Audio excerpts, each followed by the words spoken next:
Hello everyone, welcome to Everything Arsenal. Time for the big one, the second leg of the Carabao Cup semi-final against Newcastle, and it's a bit of a funny game. It's a nothing to lose game, and at the same time a lot to lose game because after we lost that first leg, basically almost 90% of Arsenal fans knew it was over, and Newcastle fans already booked their tickets for the final at Wembley. The media said it's over, it's not possible to go to Newcastle and win this game. So it's a bit of nothing to lose because if it was just one game, we'd already been out. But because there's a second leg, there's that slight hope. But we already know it was going to be difficult. We needed, I think, we needed a 2-1 to make. If they had beaten us 2-1 at the Emirates, I would have been 100% confident of overturning this one. But because it's 2-0, and you need to go there and keep a clean sheet and win 2-0 and take it to extra time and penalties, or go there and score 3 goals and win the game. And it's been long since we went there and scored 3 goals or 4 goals and had a comfortable win over there. It's been long. We had a 2-0 win at St. James's Park 2 seasons ago, but even that would not be enough. That would mean extra time and penalties. So it's going to be hard however we look at it, but again, at the same time, it's a lot to lose kind of game. If you win this one after beating Man City 5-1 in the league, you go into that Dubai break high on confidence. You come back and then you have Leicester.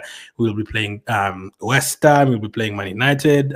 All those games that you're going to have after that, maybe Chelsea at home as well.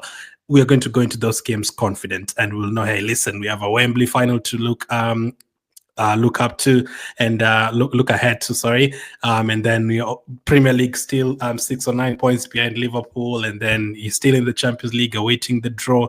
Like, the feeling would be a lot more better than what it was in the middle of January after we lost to Man United and to Newcastle back to back. That was not a great time. But now, after beating Wolves, going down to 10 men in the first half of that game, and then beating Girona, clinching a top 3 finish, and then beating Man City comfortably, if you win this game, the feeling would be, absolutely fantastic. Now, the first leg was a bit of a killer. The first leg was definitely a killer, and that day we should definitely have scored. Like, it was painful that day because of how we missed the chances, and then the chances dropped to Isaac and Gordon. Then they scored there, so that was a painful day. But if you look at that game, the way Martinelli went through 1-on-1 and he hit the post. If you look at the chance that Timber had from a corner kick and he headed it over the bar right in front of the goal, the chance that fell to Havertz with a few minutes remaining and it hit his shoulder instead of his head, all those were clear-cut chances that we should have scored. We should at least have scored one of them. Now, this time, if we get any of those chances again, we have to take advantage of them. Anything that comes our way, we need to take advantage of them. And basically everything needs to go away in this one. The way you think you have a rivalry with Man City, the one that we have in Newcastle from recently, yeah, these two teams don't like each other. Their fans hate Havertz. Arsenal fans hate Bruno Guimaraes. Arsenal fans hate Joe Linton. Their fans hate Arteta. This is a rivalry since what happened at St. James's Park 2 seasons ago. This is a game that, if you win, I would feel amazing. Like, this would be even better than the Man City game. If you go to Newcastle and overturn this game, it would feel so good. So good.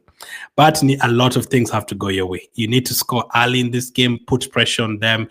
You need to take all your chances like we did against Man City. We took at least 80% of them. Any chance that drops to you, you need to take it. You need to take advantage of the set pieces, depending on how they approach the game. If they decide to park the bus, then things like set pieces will also have to use. Corners and free kicks will have to use those as well. However, we need to overturn this game. We need to do it. We need to defend very well at the same time, because if they score fast in this game, 3-0, it's basically over. But even if you score fast and then they equalize and then you still need 2 goals with 45 minutes to go at that point, it would be difficult. It would be very difficult. So a lot of things have to go away. This one, no silly red cards, no silly yellow cards. Both teams will be turned up for this one. As much as Arsenal really need a trophy, it's same with Newcastle. They've been like over 50 years without a trophy. So they also really need a trophy. Their fans really want to win a trophy. They're desperate, just like the Arsenal fans. So this is a huge game. It is a huge game for both teams. So there's going to be pressure on them, pressure on us. Right now in this game, I don't know who the pressure is on. Is it on them because they're already leading 2-0 and everyone has already said they've gone through? Or is the pressure on us to overturn this game? I think it's slightly on them because many people have already said Arsenal is out in this one and we are now focusing on the Premier League and the Champions League. But Considering they've conceded 4 goals against Bournemouth recently, they've lost to Fulham at home recently. And if that game was played a week later or 2 weeks later, they would have been more confident. But now, since we've won 3 games in a row, and for them, they've lost 2 out of the last 3, and their confidence is a bit short. And I think Joe Linton will miss this game. And for us, all of a sudden, Nwaneri is back, is looking good. Lewis Kelly is shining. Rice is performing 10 out of 10 every single game. Partey and Odegaard in that midfield against Man City, very, very good. And defensively, Gabriel looks to be back to his best. Same with Saliba. Ray is looking good.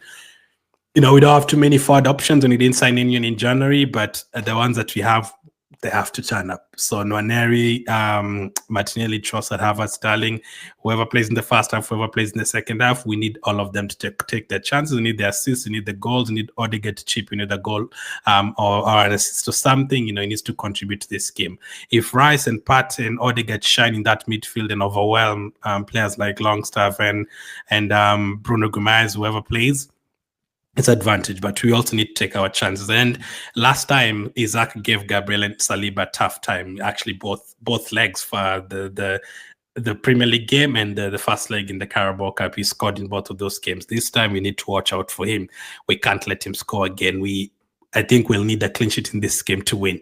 If they score, it's going to be very hard to score 3-4 goals. Hey, I would love it. Imagine if we go then we won 5-1 or something.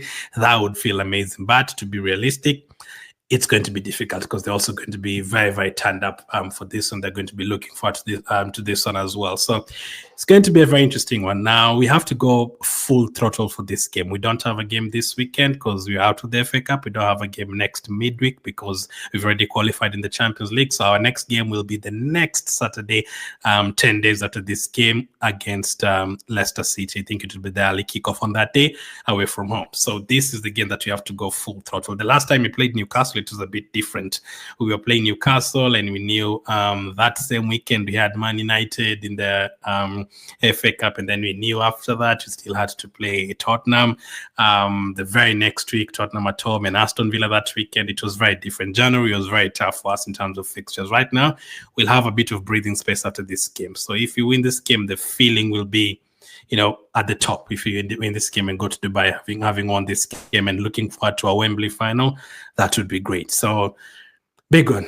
This is one game I really want to win. This is a trophy that I predicted we're going to win this season. So that is how big it is. Can we do it? Let's hope so. Take your chances, defend well.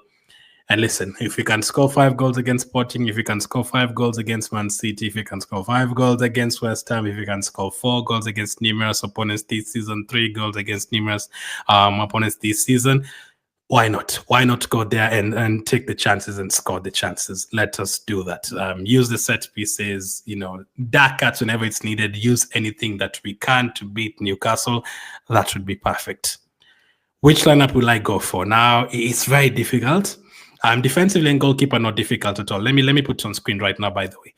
I have Ryan goal, Lewis Kelly at left back, right back, Timber, and then Gabriel and Saliba. Now, at left back, I don't have a problem if Calafiori starts, whoever starts, but Lewis Kelly is such in good form. I think he just wants to go and go and go. Just let him play again. Now, midfield is where I thought about doing something different. But again, I'm like, no, not really, because of that Newcastle midfield and our record in that midfield together, can you really change it? The obvious one is Partey, Rice, and Odegaard. Why? Because when Partey, Rice, and Odegaard play together, we never lose games. Because the way Rice has been playing in that number 8 position as well, the last 2-3 games, he's been shining. He's been getting assists. He's been getting so many goal scoring opportunities. He's been getting into so many good scoring positions. Looked good. And I think all of them, when they play together, they make each other play well. And then number 3, also up against that Newcastle midfield, you need all your strong midfielders. But I've also thought about the other side of the argument. I've thought about playing Nwaneri in the number 8 position and playing Odegaard as well in the number 10. Just go full attack with Nwaneri, Martinelli, Trossard, Havertz, Odegaard all on the pitch at the same time. I've thought about that one as well. Can we have Nwaneri and Odegaard starting together, nothing to lose, have 2 creators in the team? But that would mean you'll need to drop either Partey or Rice in that number 6 position, and then one of them is on the bench, because I don't want Partey to play at right back in this game. So You see, there's a problem there. So I've really thought about playing Nwaneri and Odegaard together, but the problem is you have to drop Rice or Partey, and the two of them have been magnificent the last couple of games. I don't think you can drop any of them. So I've settled with that one. I've settled with Rice, Partey, and Odegaard in midfield, and then I've had to leave Trossard on the bench because of that reason, because I think Nwaneri deserves to start. So Nwaneri on the right side, Martinelli a bit of pace on the left side, Havertz up front. So there's obviously another way you can do it. Some other people will say, play Trossard up front, leave Havertz on the bench. Some people will say leave Martinelli on the bench, play Trossard. Some people will say just bring Nwaneri off the bench and keep Martinelli on the right side. Martinelli had to play on the right side against Man City because of the defensive work that he does. But that is my lineup. And then on the bench, you don't have too many options apart from Trossard, Sterling, and then defensive options in Calafiori, Tierney, Zinchenko, Kivio. Like, we don't have too many options. And then Marino and Jorginho. Prediction for this game. Prediction. Whew. It's a tough one, right? This is a tough game. I've seen so many of these games where you need a big second leg and then we kind of do it, but we don't finish the job. You guys remember when we lost to AC Milan 4-0 at San Siro, and then they came to the Emirates, and then we needed to beat them 4-0 and we won 3-0. I think that was 2011. There's a time where Bayern Munich came to the Emirates and beat us 2-0, and then we went to their place. I think we won 1-0. It wasn't enough as well. There's another time with which team was it? Was it Barcelona or someone? There's some team that beat us by away goals as well. Could this be the same? Could we actually go there and win, but it wouldn't be enough? Something in my head is telling me, yep, we might go there and win 2-1, but that would not be enough. That would mean they beat us 3-2 on aggregate. But I am going to be delusional, and I'm going to go for it because we scored 5 goals against Man City. I think, unfortunately, Newcastle are going to get a goal. So I'm going to go for Newcastle 1, Arsenal 3. Is that a deluded prediction? No, Bournemouth went there and scored 4 goals. Why not? Newcastle 1, Arsenal 3. But that will still mean extra time in penalty. So that will mean we still haven't won the game. But something in the back of my head is telling me it's going to be 2-1. You're going to win it, but it's not going to be enough. But let's hope the players take the chances, because we are going to get chances as long as we take them each chance. And they're also going to get chances. They didn't have a lot at the Emirates Stadium, but I hope we take our chances. 3-1 to Arsenal, penalties. Hopefully we win that. Let's see what happens. So thank you guys for watching. Let me know your prediction. Let me know your starting lineup, and I'll catch up with you guys on the next one.